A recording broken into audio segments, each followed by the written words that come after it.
once again. Hello दोस्तों, मैं रवि कुशवाहा।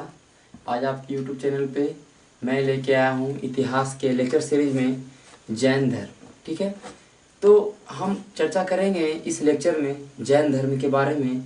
तो जैन धर्म का 2 लेक्चर चलेगा। पहले में हम लोग कुछ चर्चा करेंगे जैन धर्म के तीर्थंकर ये सब के बारे में, फिर उसके अगले लेक्चर में चर्चा करेंगे उसके शिक्षा, मान्यता ये सब के बारे में। ठीक है, तो हम जब देखते हैं कि जैन धर्म, बौद्ध धर्म, मतलब अलग अलग धर्मों का जरूरत क्यों पड़ा जब धर्म था ही पहले से। तो देखा जाता है कि जब हम वैदिक काल पढ़े थे तो उसमें हमारा वर्ण 4 विभाग में बांटा हुआ था, 4 वर्गों में बांटा हुआ था। जैसे कि जान रहे हैं हम लोग, ब्राह्मण, क्षत्रिय, वैश्य और शूद्र। तो उसमें देखा गया कि जो ब्राह्मण था वो अपने आप को श्रेष्ठ मानते थे, वो समाज में श्रेष्ठ अपने आप को मानते थे। और उस समय ऐसा स्थिति था कि जो श्रेष्ठ थे, जो ऊंचे वर्ण में थे, वो अपने आप को सबसे ज़्यादा क्या बोलते हैं, सुविधाकारी मानते थे। और उनको उसके अनुसार, जैसे कि दंड देना है, कहीं पे कुछ सजा कहीं भी मिलेगा तो जो श्रेष्ठ है उसको कम दंड मिलेगा, जो नीचे लेवल पे आए हैं जैसे शूद्र आए हैं उसको ज़्यादा दंड मिल रहा है। तो इस टाइप का उस समय हम देखने को मिल रहा था हमारा समाज में। तो जो जैसे कि जो क्षत्रिय थे, जो क्षत्रिय वंश थे उस समय, तो ये जो ब्राह्मण जो श्रेष्ठ अपने आप को मानते थे उनके खिलाफ हमेशा उठ खड़े होते थे। तो कहीं ना कहीं देखा जाए तो ये सब जो धर्म के प्रति उस समय जो था भावना, तो उसी तरह से नए धर्मों का उद्भव का कारण बना कि नए धर्म बना, जिसमें देखा गया कि नए धर्म में कुछ अलग हो। ठीक है, तभी क्षत्रिय ने उठ खड़ा हुआ और क्षत्रिय लोग नए नए धर्मों के बारे में हमारा विस्तार किया। जैसे कि हम जब देखेंगे जैन धर्म का महावीर वो भी क्षत्रिय थे, बौद्ध धर्म की बात करेंगे तो वो भी क्षत्रिय थे। तो उसी तरह क्षत्रियों ने ही नए धर्मों का उद्भव किया। ठीक है, क्योंकि ये तो जो हमारा पुराने जो भी धर्म थे उस समय उसमें कुछ ना कुछ विसंगतियां आ चुकी थी। तो हम लोग चर्चा करेंगे जैन धर्म के बारे में, जैन धर्म क्या है। ठीक है,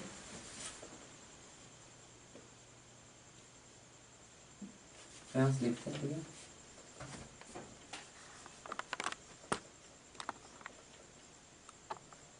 जैन धर्म, देखिए ये जैन धर्म के बारे में चर्चा करेंगे तो पहले हम देखेंगे कि इसमें पढ़ना क्या, इस लेक्चर में पढ़ेंगे क्या। तो इस लेक्चर में हम लोग पढ़ेंगे तीर्थंकर,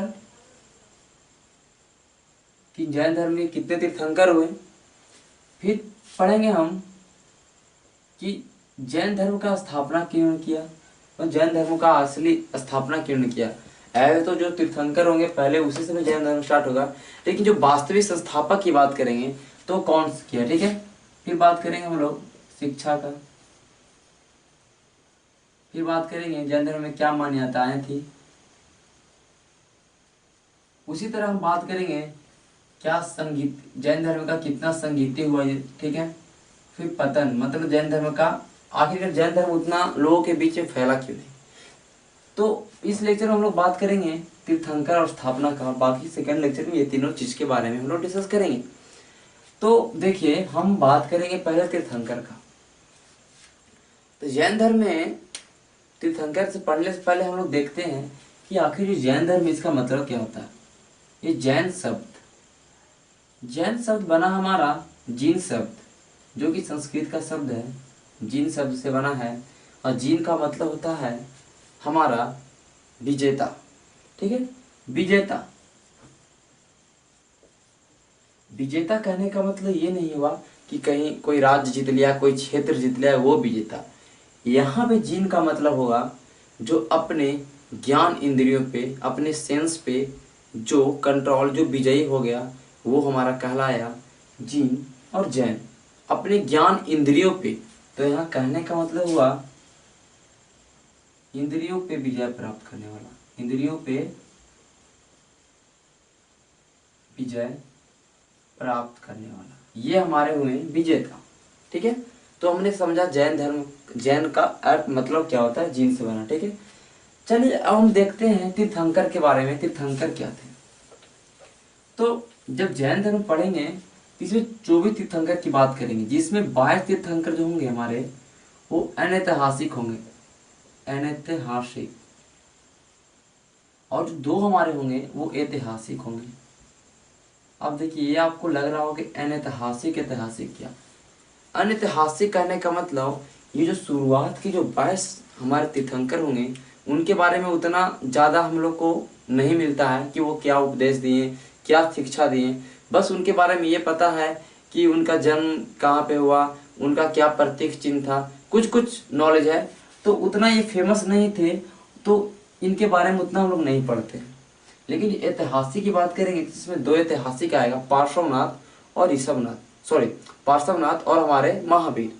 तो ये दोनों के बारे में ज़्यादा डिटेल मिलता है, तो इसके बारे में ज़्यादा हम लोग पढ़ते हैं।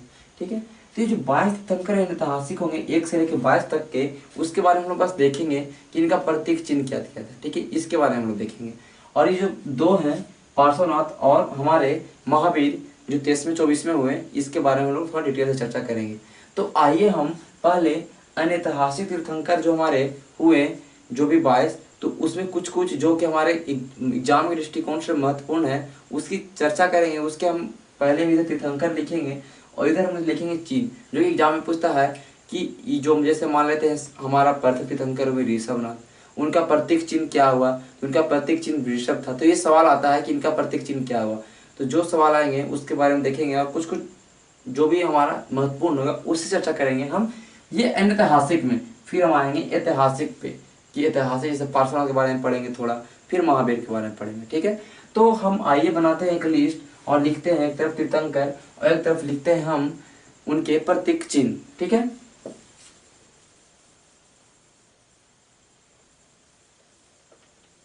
तो आइए हमारा ये लिस्ट तैयार है। ठीक है, अब देखेंगे पहले तीर्थंकर हमारे हुए ऋषभनाथ आदिनाथ। ठीक है, तो हमारे जो पहले तीर्थंकर हुए ऋषभनाथ आदिनाथ और इनका एक और नाम था ऋषभ देव। तीनों नाम देखेंगे तो कंफ्यूज होना नहीं है। और ये तीनों के प्रतीक चिन्ह की बात करेंगे तो हमारा क्या होगा, वृषभ या साढ़। ठीक है, वृषभ या साढ़। तो अगर पूछे ऋषभनाथ के प्रतीक चिन्ह तो वृषभ या साढ़। ठीक है, फिर बात करेंगे अजितनाथ। ठीक है, पहला, ये दूसरा, ये तीसरा, शुरू का 3 लिए हैं, फिर 21 22 23 24 जो महत्वपूर्ण है उसका ही लिया। 24 का हम याद नहीं करेंगे। ठीक है, 24 का याद नहीं करना है। ठीक है, तो ऋषभनाथ का वृषभ साहब। फिर बात करेंगे अजीतनाथ जो दूसरे तीर्थंकर हुए, इनका हाथी या गज। फिर हमारे तीसरे तीर्थंकर संभवनाथ, इनका हुआ अश्व या घोड़ा, अश्व या घोड़ा। ठीक है, ये हम याद कर लेंगे, रट लेंगे कैसे भी। ठीक है, फिर हमारे नामीनाथ होते हैं 21वें तीर्थंकर। 21वें तीर्थंकर हमारा कौन हुए, नामीनाथ, इनका नीलकमल। फिर अरिष्ट नेमी, ये इनका हुआ शंख। फिर हमारे पार्श्वनाथ। ठीक है, जो हमारे ये सब आ जाएंगे हमारे ऐतिहासिक में, यहाँ से लेके यहाँ तक। अनऐतिहासिक तीर्थंकर और 23-24 वाले ऐतिहासिक तीर्थंकर जो पार्श्वनाथ, इनका हो जाएगा सांप या सर्प। महावीर, इनका हो जाएगा सिंह।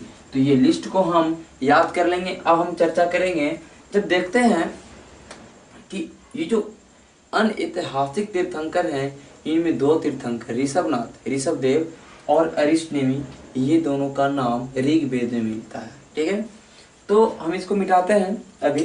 ठीक है, इसका आप स्क्रीनशॉट ले चुके होंगे।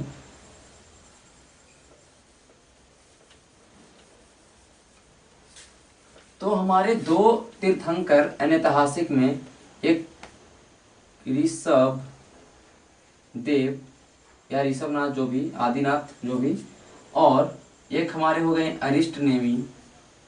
अरिष्ट नेमी, ये दोनों तीर्थंकर का नाम उल्लेख होता है ऋग्वेद में। अगर पूछ दे कि वो कौन से तीर्थंकर हुए जिनका नाम ऋग्वेद में मिलता है, तो ऋषभदेव और अरिष्ट नेमी।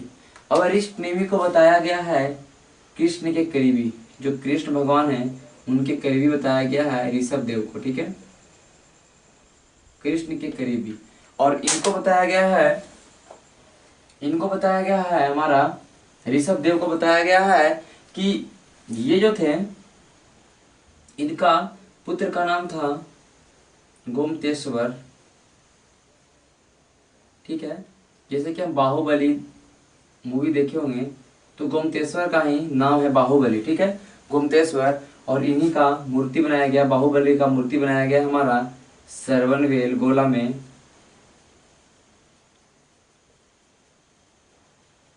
जो कहाँ हमारा है, श्रवणबेल गोला कर्नाटका में। ठीक है, तो श्रवणबेलगोला कर्नाटका में गोमतेश्वर की मूर्ति बनाया गया, ठीक है, बाहुबली की मूर्ति, जो माना जाता है कि ऋषभ देव का पुत्र थे, ठीक है, बाहुबली ऋषभ देव के पुत्र थे। तो इसके बारे में इतना ही मिलता है हमें, ठीक है। तो हमने चर्चा कर लिया। अब हम चलेंगे ऐतिहासिक तीर्थंकर, पहले 23वें तीर्थंकर की बात करेंगे, जो हमारे पार्श्वनाथ के बारे में चर्चा करेंगे। ओके, देखिए हम चर्चा कर रहे हैं पार्श्वनाथ की। पार्श्वनाथ पार्श्वनाथ की चर्चा करेंगे तो इनके अगर माता का नाम करेंगे, पिता का नाम करेंगे, इनका पिता का नाम था अश्वसेन, जो काशी के राजा थे। काशी मतलब वाराणसी, बनारस। माता का नाम इनका था बामा देवी, ये थी राजा नरवर्मन की पुत्री, नरवर्मन की पुत्री, ठीक है। अश्वसेन और बामा देवी, इनके पिता का नाम था अश्वसेन और माता का नाम था बामा देवी। इनके अगर पत्नी का नाम पूछेगा तो प्रभावती था।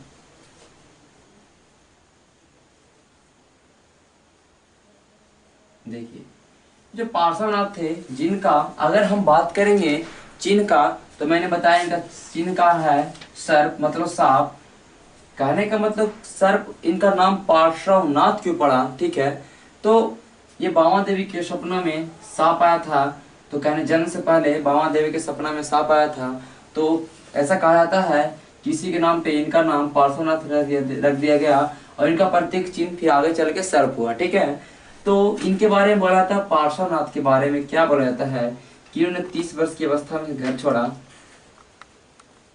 30 वर्ष की अवस्था में इन्होंने घर का त्याग किया, और माना जाता है कि लगभग 100 वर्ष की आयु में, ठीक है, 30 वर्ष की अवस्था में घर छोड़ा, लगभग 100 वर्ष की आयु में इन्हें ज्ञान प्राप्त होता है, वो भी 100 वर्ष की आयु में, ठीक है। इनका मानना है, जैन अनुयायियों का मानना है कि इनको 100 वर्ष की आयु में ज्ञान प्राप्त होता है, और वो भी समेत पर्वत,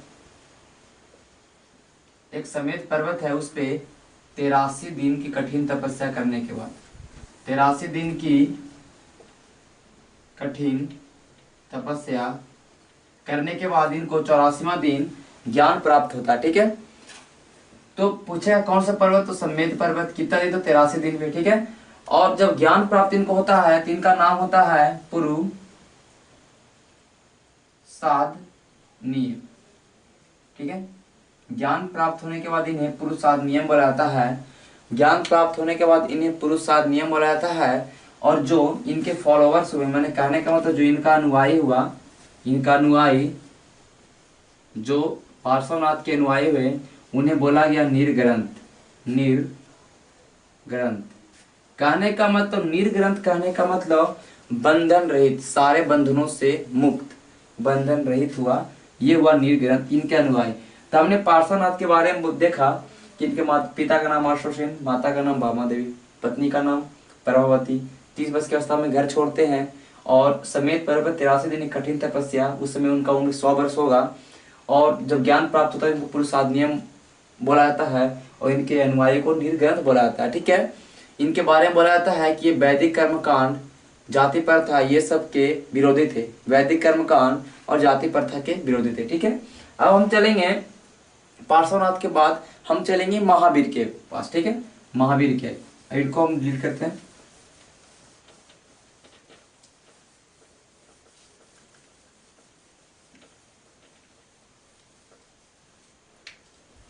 देखिए अब महावीर की बात करेंगे,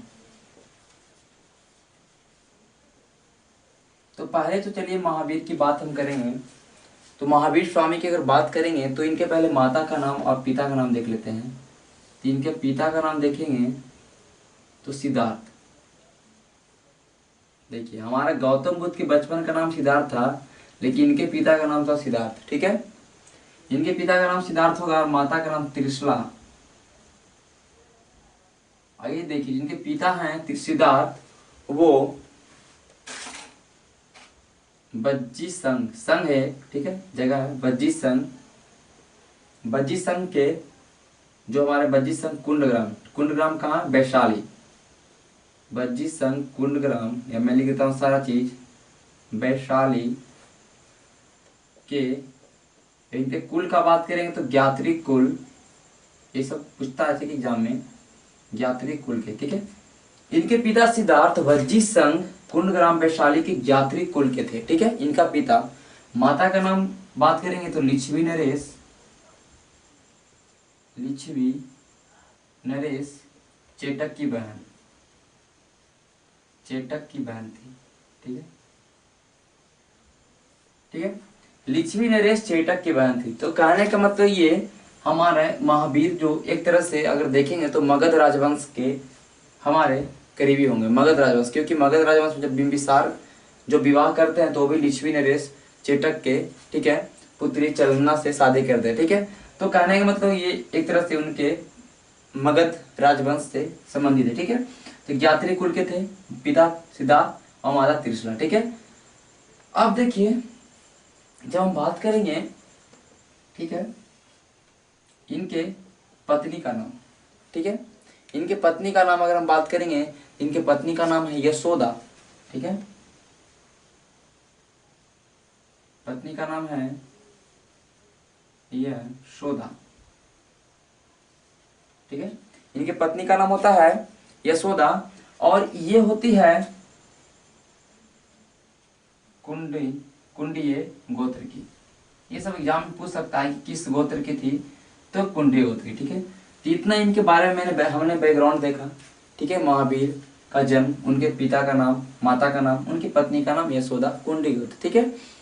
इनका जन्म की अगर बात करते हैं, इनका जन्म हुआ है 540 बीसी में, ईसा पूर्व, लेकिन कहीं कहीं आपको बुक में 599 बीसी भी देता है, तो आप दोनों मानिए, जो भी ऑप्शन रहेगा वो मानिए, ठीक है।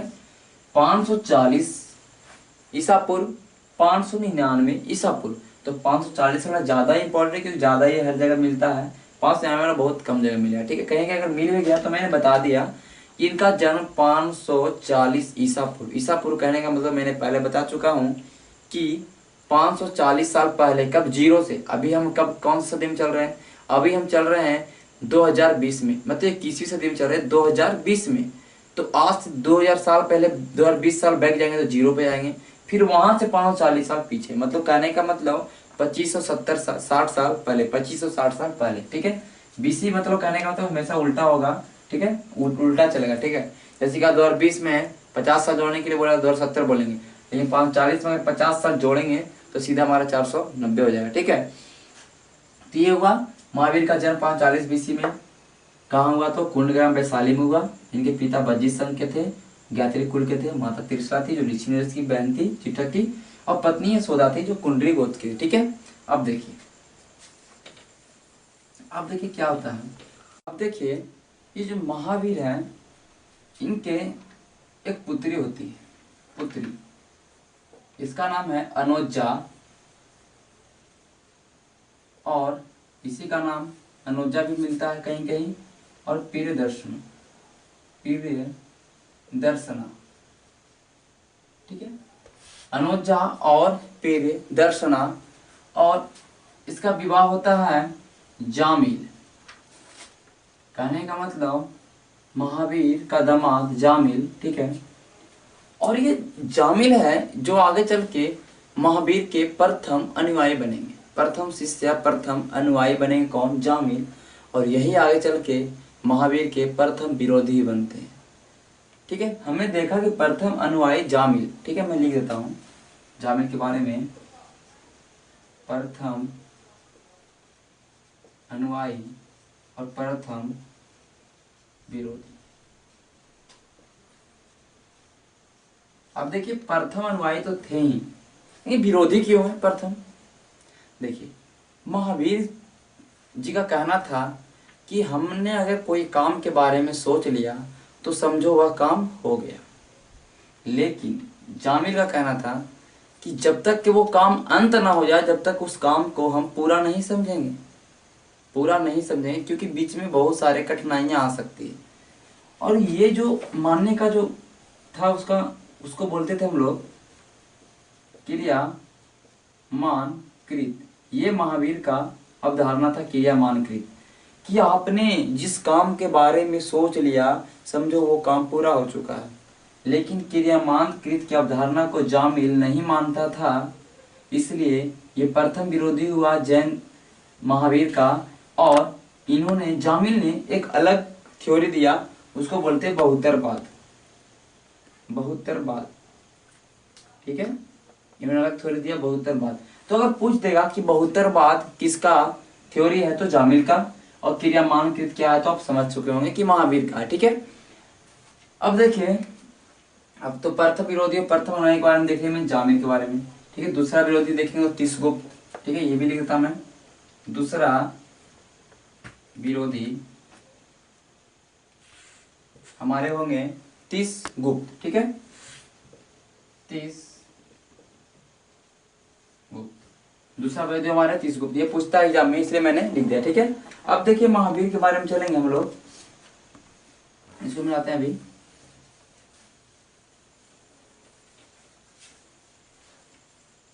देखिए महावीर के बड़े भाई नंदीवर्धन, ठीक है, बड़े भाई नंदीवर्धन, इससे आगे लेते हैं, और ये 30 वर्ष की अवस्था में घर छोड़ते हैं, ठीक है।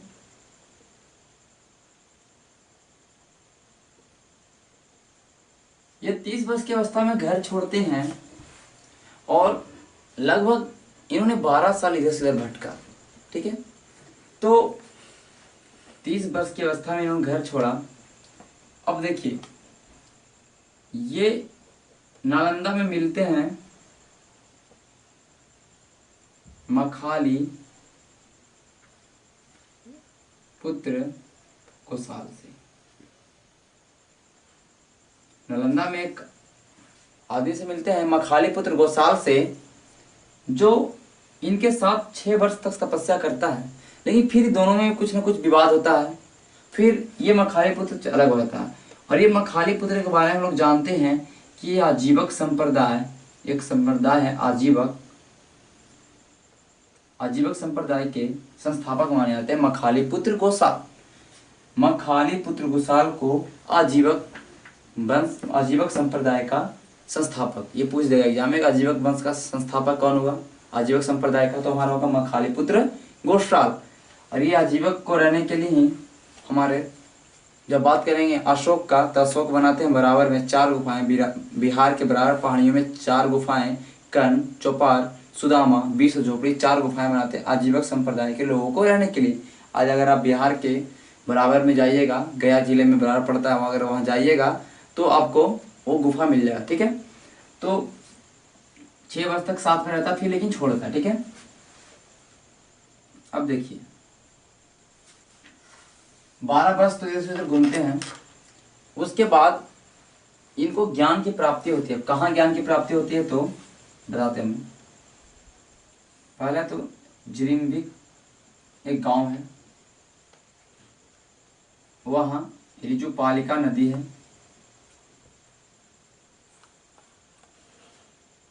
रिजुपालिका नदी के तट पे,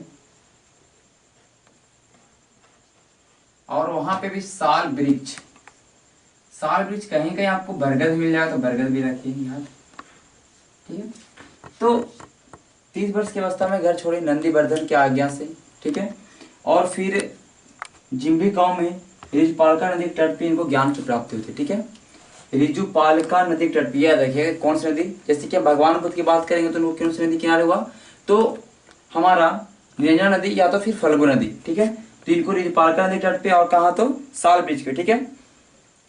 और देखिए मैंने क्या बोला कि 12 वर्ष के तपस्या बाद, 12 वर्ष के कहने ना 12 वक्त घूमे हैं, ये 12 वर्ष के तपस्या के बाद, कठिन तपस्या, ये पूज्य हो सकता है कितने वर्ष, तो 12 वर्ष तपस्या के बाद जिम्बिक गांव में रिजुपालिका नदी के तट पे साल वृक्ष के बैसाख पूर्णिमा के 10वें दिन में इनको ज्ञान प्राप्त होता है, ठीक है। बैसाख पूर्णिमा के 10वें दिन, ठीक है। तो ये इनको ज्ञान प्राप्त होता है। अब देखिए जब इनको ज्ञान प्राप्त होगा तो इनको अन्य नामों से जाना जाता है। जब इनको ज्ञान प्राप्त होता है तो इनको पहला नाम, पहले तो देखिए हमने एक चीज छोड़ दिया कि महावीर के बचपन का नाम था वर्धमान, ये आप लिख दीजिए, वर्धमान बचपन का नाम, ठीक है। महावीर के बचपन का नाम क्या था? वर्धमान, वर्धमान, ठीक है। तो देखिए अभी तो वर्धमान नाम था, लेकिन जब इनको ज्ञान प्राप्त होगा इनका बहुत सारा नाम होगा। पहला बात नाम होगा महावीर, निर्ग्रंथ, फिर इसका इनका नाम हो कैवेलिन या कैवेल, कैवेलिन, अहर्त, इनका इतना नाम हुआ, ठीक है। महावीर क्यों? क्यों? इन्होंने बहुत विकट परिस्थिति में भी इन्होंने तपस्या को रोका नहीं। बहुत सारे कठिन परिस्थितियां आई, लेकिन इन्होंने महावीर मतलब डट के सामना किया, ठीक है। तो इनका नाम महावीर पड़ा। निर्ग्रंथ कहने का मतलब, निर्ग्रंथ के बारे में मैंने बताया कि बंधन रहित, बंधन मुक्त, सारों चीजों से बंधन मुक्त हुए तो निर्ग्रंथ हुए। कैवेलिन, जो भी ज्ञान, जो भी जैन धर्म के ज्ञान प्राप्त होगा तो कैवेलिन बोला जाएगा। कैवेलिन कहने का मतलब श्रेष्ठ, कैवेलिन कहने का मतलब जो विजयी है, जो एक तरह से विजय प्राप्त किया अपने इंद्रियों पे, ठीक है, वो हो गया। अहर्त का मतलब हो गया बहुत ही श्रेष्ठ आदमी या उत्तम आदमी, ठीक है। ये सब इस चीजों का अर्थ है।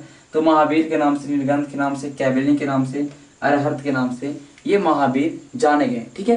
कहने का मतलब भगवान महावीर स्वामी जाने गए, ठीक है। अब देखिए इनका बौद्ध ग्रंथ में अलग नाम मिलता है,